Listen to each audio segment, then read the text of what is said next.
This is now part 3 of this tutorial.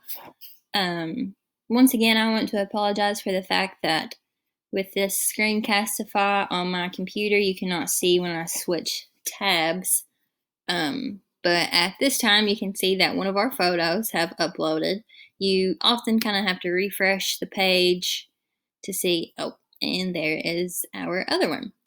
So now, I know we don't have very many events, but you have the basics of how to set things up. So I want to show you how to view your timeline and share it.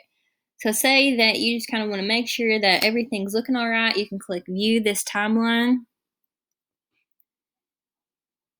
And down here, everything that we have added so far, our 3 events are down here.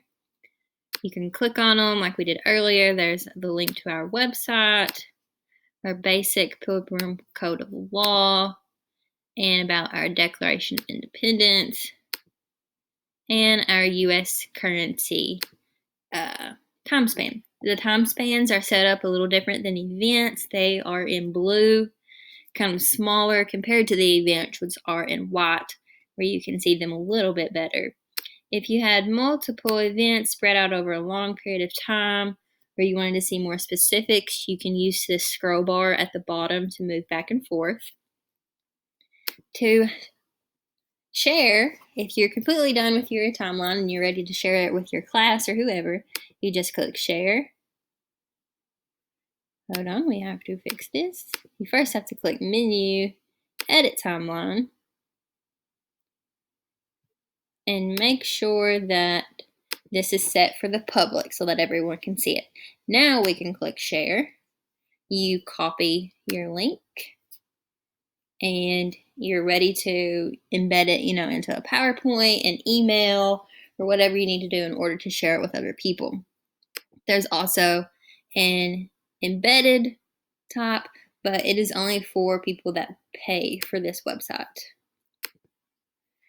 So now you have the basics down of how to create a timeline using Timetoast. At any time, you can click dashboard and go back. And you can now see that both of my timelines are on my dashboard. And, I can, whenever I needed to, if there was something I left out about one of my timelines, I can click on it. I just click menu, edit, and it lets me go back in and add whatever I need to.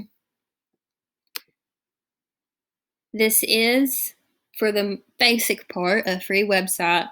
You do have to create an account. You can pay for it in order to get other features, but it's not necessary in order to just be able to create a basic timeline. So this has been a Timetoast tutorial on how to create interactive timelines for your class. If you have any questions, just let me know. Thanks.